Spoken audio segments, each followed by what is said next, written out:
ಕ್ಷೇತ್ರದ ಮತದಾರರು ನಮ್ಮನ್ನು ಚುನಾವಣೆಗೆ ನಿಲ್ಲಿಸಿದ್ದಾರೆ. ಈಗ ನಮ್ಮ ಹಿಂದೆ ಯಾವುದೇ ಪಕ್ಷ ಇಲ್ಲ, ನಮ್ಮ ಹಿಂದೆ ಮತದಾರರಿದ್ದಾರೆ. ಅಲ್ಲ, ನನಗೆ ಎಲ್ಲದೂ ಮಾಧ್ಯಮಗಳ ಮೂಲಕ ನೋಡಿದ್ದೇನೆ. ಈಗ ಸದ್ಯಕ್ಕೆ ನಾನು ಕೇವಲ ಮತದಾರರ ಇಚ್ಛೆಗೆ ಚುನಾವಣೆಗೆ ನಿಂತಿದ್ದೇನೆ. ಮತದಾರರ ಅಭಿಲಾಷೆ ನಮ್ಮ ಅಭಿಲಾಷೆ.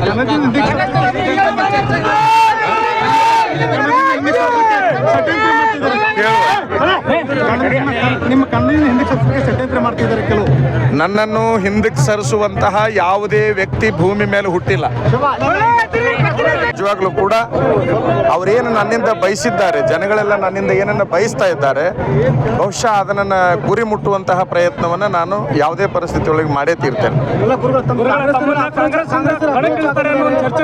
ಯಾವುದೇ ಪಕ್ಷಗಳ ವಿಚಾರಗಳು ಕೇವಲ ಮಾಧ್ಯಮಗಳ ಮೂಲಕ ಗೊತ್ತಿದ್ದಾವೆ ಹೊರತಾಗಿ ನನಗೆ ಎಲ್ಲ ಪಕ್ಷಗಳು ನಮಗೆ ಸಮಾನ ಅಂತಕ್ಕಂತಹ ಒಂದು ಮಾತನ್ನು ಈ ಸಂದರ್ಭದಲ್ಲಿ ಹೇಳ್ತೇವೆ.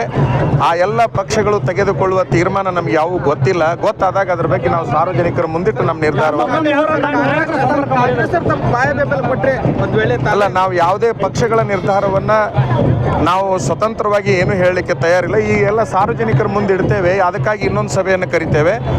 ಎಲ್ಲ ಸಾರ್ವಜನಿಕರು ಅವ್ರು ಯಾವ ರೀತಿ ಸರಿ ಅಂತಾರೆ ಅದಕ್ಕೆ ನಾವು ಬದ್ಧರಾಗಿದ್ದೇವೆ. ಒಂದು ಮಾತ್ರ ಸತ್ಯ, ನಮ್ಮನ್ನು ಹಿಂದಕ್ಕೆ ಸರಿಸ್ತಾರೆ ಹಾಗೆ ಹೀಗೆ ಅನ್ನುವ ಊಹಾಪೋಹಗಳು ಬಹುಶಃ ಎಲ್ಲ ಸುಳ್ಳು. ಈ ಭೂಮಿ ಮೇಲೆ ಚುನಾವಣಾ ಕಣದಿಂದ ನನ್ನನ್ನು ಹಿಂದಕ್ಕೆ ಸರಿಸುವ ವ್ಯಕ್ತಿ ಯಾರು ಹುಟ್ಟಿಲ್ಲ ಅನ್ನೋದನ್ನು ಮಾತ್ರ ಹೇಳಲಿಕ್ಕೆ. ಈಗ ನಾನು ಪಕ್ಷೇತರ ಅಂತ ಘೋಷಣೆ ಮಾಡಿದ್ದೇನೆ. ಸಾರ್ವಜನಿಕರೆಲ್ಲರೂ ಪಕ್ಷೇತರ ನಿಲ್ಲಬೇಕು ಅಂತ ಹೇಳಿದ್ದಾರೆ. ಹಾಗಾಗಿ ಪಕ್ಷೇತರವಾಗಿ ಸ್ಪರ್ಧಿಸ್ತೇನೆ. ನನ್ನನ್ನು ಬಹುಸಂಖ್ಯಾತರು ಸಂಪರ್ಕ ಮಾಡಿ ತಮ್ಮ ವಿಚಾರಗಳನ್ನು ಹೇಳಿದ್ದಾರೆ. ಆ ಎಲ್ಲ ವಿಚಾರಗಳನ್ನು ನಾನು ತಲೆಯಲ್ಲಿ ಇಟ್ಟುಕೊಂಡಿದ್ದೇನೆ. ಸಾರ್ವಜನಿಕರ ಮುಂದಿಟ್ಟು ನಿರ್ಧಾರವನ್ನು ತಾರೀಕಿಗೆ ಮಧ್ಯಾಹ್ನ ನಾಮಪತ್ರವನ್ನು ಸಲ್ಲಿಸುವ ತೀರ್ಮಾನವನ್ನು ಮಾಡಿದ್ದೆ. ಯಡಿಯೂರಪ್ಪ ನನಗೆ ಯಾರು ಭೇಟಿಯಾಗಿಲ್ಲ.